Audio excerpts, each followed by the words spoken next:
ये कहानी है उत्तर प्रदेश के एक जिले की। जिले का नाम होता है कन्नौज, जो काफ़ी फेमस है अपने इत्र और खुशबू के लिए। उस जिले में एक गांव आता है, छोटा सा गांव होता है। गांव में एक युवक रहता है, युवक का नाम होता है नदीम।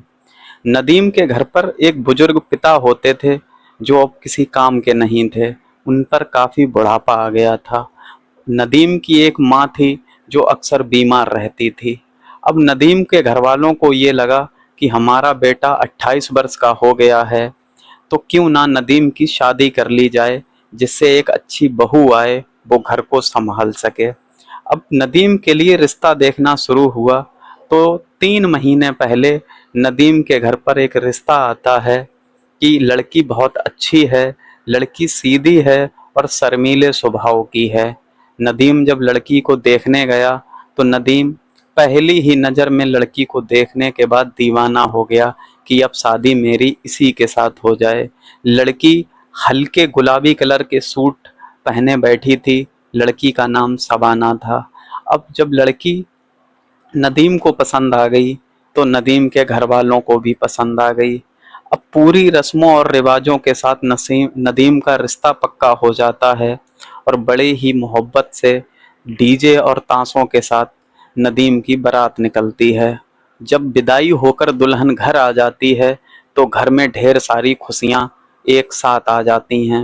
अब नदीम काफ़ी खुश था, क्योंकि उसकी शादी हो गई थी उस लड़की के साथ, जिसे वो पहली ही नज़र में देखकर पसंद कर बैठा था। शबाना देखने में खूबसूरत थी और बताया भी गया था कि कम बोलती है, लेकिन दिल की बहुत अच्छी है। अब शुरू के 1-2 दिन तो बहुत अच्छे से कटते हैं। इधर नसे नदीम बहुत खुश होता है कि जो भी उसकी बहू को देखने आता था मोहल्ला पड़ोस का, वो कहता था कि नदीम की दुल्हन बहुत खूबसूरत है। अब नदीम जब जब शबाना की तारीफ सुनता, तो वो खुश होता कि चलो, दुल्हन तो बहुत अच्छी मिली है। लेकिन ये खुशियाँ बहुत ज़्यादा दिन तक टिक नहीं पाईं, क्योंकि कुछ ऐसा होने वाला था जो बदनामी का कारण बन गया।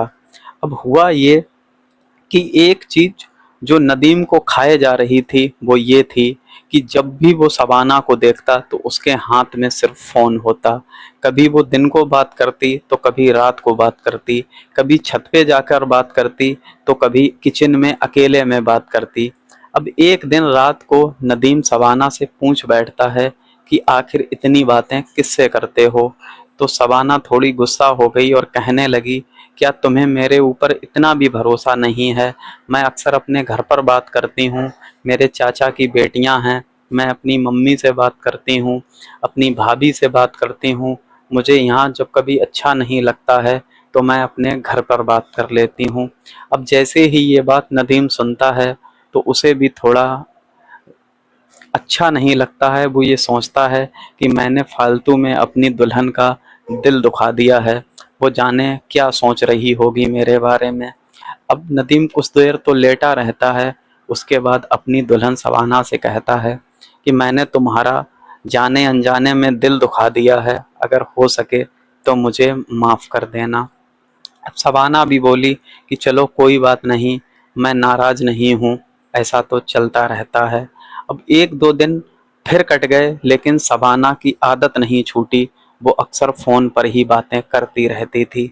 अब लगभग शादी को 12 दिन हो गए थे, तो शबाना एक दिन नदीम से कहती है कि मुझे बाज़ार लेके चलो, मुझे अपनी ज़रूरत की कुछ चीज़ें लानी हैं। अब नदीम मोटरसाइकिल पर अपनी दुल्हन शबाना को बैठालता है, उसे बाजार लेके जाता है। अब नदीम के घर वालों को जब ये बात पता लगती है कि बहू बाजार गई है, तो वो भी कोई ऑब्जेक्शन नहीं लेते हैं कि आखिर नई बहू है, उसे अपनी ज़रूरत की चीज़ें तो चाहिए ही होंगी। वो भी काफ़ी खुश थे कि चलो, बेटे और बहू के बीच में खूब प्यार है। अब नदीम और शबाना बाजार पहुंचते हैं, तो पहले चूड़ियों की दुकान पर पहुंचते हैं। शबाना वहाँ से खूब सारी चूड़ियाँ खरीदती है। उसके बाद मेकअप की दुकान पर पहुँचते हैं, वहाँ से वो मेकअप खरीदती है। अब शबाना कहती है कि तुम मेरे पीछे पीछे घूम घूम के परेशान हो गए होगे, तुम ऐसा करो, एक जगह पर कहीं खड़े हो जाओ या बैठ जाओ या मूवी देखने चले जाओ, मैं जब तक मार्केट कर लूँ, उसके बाद तुम आ जाना, फिर हम साथ चलेंगे। अब नदीम को पहले तो कुछ अजीब लगा कि ये नई बहू है, यहाँ कहाँ जाएगी। फिर उसे ये लगा कि पढ़ी लिखी लड़की है, अपने आप से मार्केट तो कर ही लेगी। नदीम उसे पैसे दे देता है, लगभग 10,000 रुपये, और कहता है कि मैं यहाँ पास के एक रेस्टोरेंट में बैठा हूँ, तुम चली जाओ और फिर मुझे फ़ोन कर लेना जब तुम मार्केट करके फ्री हो जाओ। उसके बाद शबाना 1 घंटा, 2 घंटा, 3 घंटा, 4 घंटा, लगभग 5 घंटे हो जाते हैं, ना तो शबाना आती है ना शबाना का फ़ोन आता है। इसके बाद नदीम जब कुछ परेशान होता है तो वो अपनी दुल्हन के पास फ़ोन लगाता है तो पाता है कि उसका नंबर बंद आ रहा है। अब नदीम बाज़ार में घूमता रहता है, ना तो उसे शबाना मिलती है, ना ही उसका फ़ोन स्विच ऑन हो रहा था। इसके बाद नदीम कुछ परेशान सा अपने घर पे आता है, अपने घर वालों को बताता है कि शबाना बाज़ार से गायब हो गई है।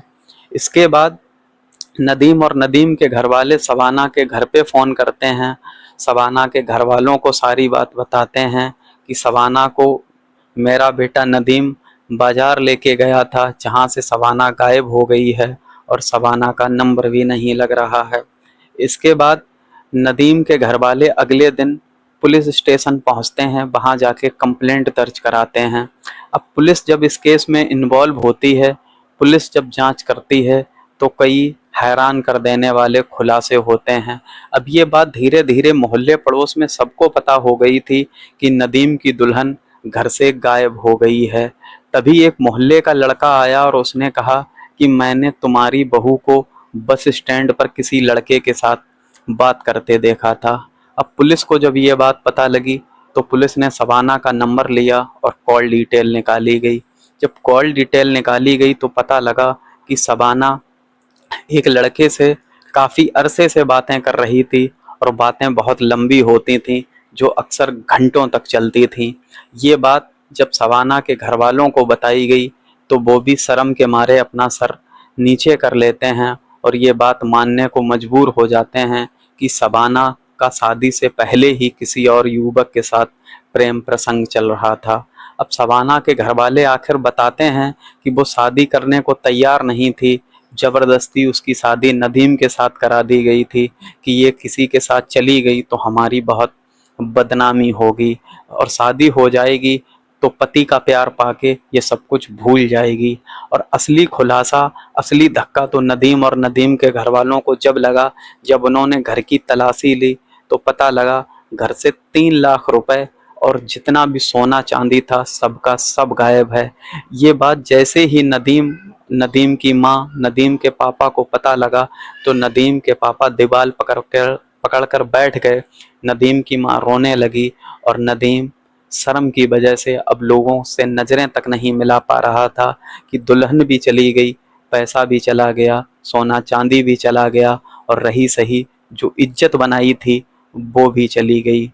इस कहानी से हमें ये सीख मिलती है कि कहीं भी रिश्ता करो, लड़की से पहले पूछ लेना चाहिए, खास करके लड़की के माँ बाप को, कि तुम उस लड़के के साथ शादी करना भी चाहती हो या नहीं। ज़बरदस्ती के रिश्ते कुछ दिन तक तो खुशियाँ दे सकते हैं, लेकिन परमानेंट खुशियाँ दें, ये इस बात की कोई गारंटी नहीं है।